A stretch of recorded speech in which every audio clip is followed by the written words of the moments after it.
What's good, y'all? Welcome back to another installment of the CFL Commitment Series. We're gonna be doing commitment news, recruiting news all year, all off season. It ain't gonna stop. It's just speeding up right now. Now, today in particular, man, we got a dog to talk about for South Carolina State. We ain't talking about the SWAC. We ain't talking about JSU.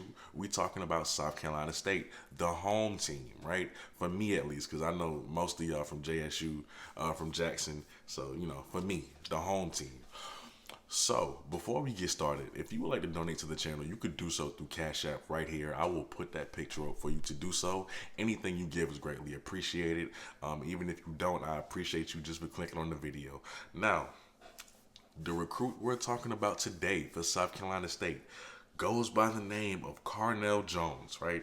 6'3", 277 pounds, a monstrous defensive lineman, right? From Summerville, South Carolina. Shout out to Summerville because I know they put a lot of talent out, a whole lot of talent. Now, let me tell you about this dude so y'all can see just how special he is. Now, he had 44 tackles, 8 tackles for loss, right? 5 sacks and 8 QB hurries on the year. When I was watching him, I said to myself, this dude is a great fit for South Carolina State, especially that defense, right? And I'm going to tell you why. South Carolina State was first in run defense this season in the MEAC. They were first. They're really good against the run. With him and BJ Davis for the next 2 years, it is going to be hell to try to run against them. I don't think y'all understand how hard it's going to be for opposing teams to get yardage against these guys. Like, it's going to be hell, right? Because one thing about this kid, he is a pure run stopper. He is a disruptor, to say the least. Even if he does not make the tackle, he still finds a way to impact the play. And that is the kind of defensive lineman that you love. Now, keep in mind, not only were they first in run defense, but they were first in red zone defense. How can he not help in this area as big as he is? Again, you're seeing the highlights right now. As good as a run stopper as he is, of course, he's just going to come in and he's going to add to that statistic. South Carolina State isn't going anywhere anytime soon. And what Carnell brings, right, is another dynamic to that. He brings more depth to that position, more talent to the defense, right? And this is going to be a continuing trend for the next couple of years now that they have Carnell. Like, I really do love this move. They only gave up 2.7 yards per carry as a defense for South Carolina State. So just imagine, bruh.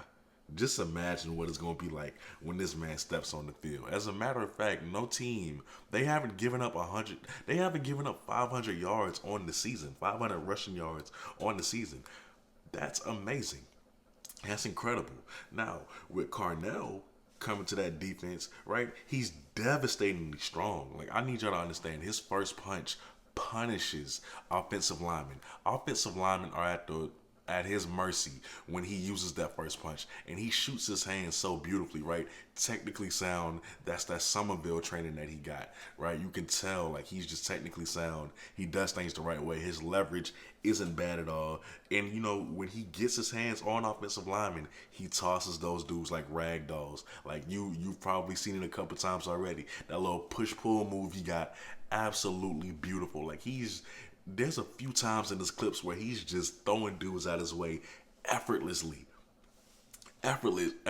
bro. Like, he's that strong already in high school. So with weight training in college, this man might be a future draft pick that we talking about in 3 years, right? 3 or 4 years.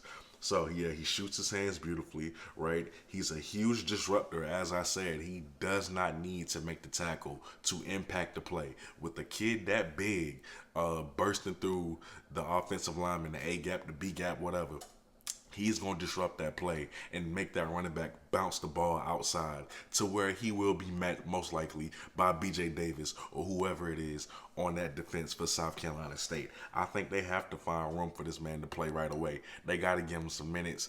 I don't think this is a kid that you redshirt, honestly. But that's just my opinion, right? Let's keep talking about him. So, at the end of the day, if you're a QB and you see this kid coming, I can imagine how scared you will be. This man terrorizes defenders, offensive linemen, may I say. He terrorizes quarterbacks. I haven't seen one person break a tackle on him yet. If he gets a grasp on you, it's over with. South Carolina State is doing an incredible job recruiting, and they're gearing up to be the kings of the MEAC consecutively. Like the same way North Carolina A&T was before they left the MEAC. This is now South Carolina State's time, and they're taking advantage of it. Right? They got Andre Washington. They got the guy from North Carolina. I forget his name, but I did a video on him as well. Right? They got him, and they're still going. They're still going. They are producing. They're getting this great talent that they're going to develop, right? And that these guys are going to have chemistry, because we know South Carolina State isn't really a big fan of getting transferred from the transfer portal. So now that it's excuse me, because they're getting these kids and from high school and they're developing them, the chemistry is going to be there. And by the time they become of age, by the time they become upperclassmen, watch this team really flourish. But as for Carnell, I think he's a guy, in my opinion, who could come in right away and see meaningful minutes. I'm not saying he'll be a starter right away, but I am saying that he should definitely be in the rotation when considering for playing time. That's all I have on Carnell, man. Really love this kid. It's the game. And I cannot wait to see South Carolina State next year. As I say, that is the home team, and I love what they're doing. They're gearing up to run the MEAC for the next few years. With that being said, though, you're watching the CFL podcast. Thank you so much for tuning into my video. I really do appreciate you. With that being said, I go by the name of Kobe, and I'm out. Peace.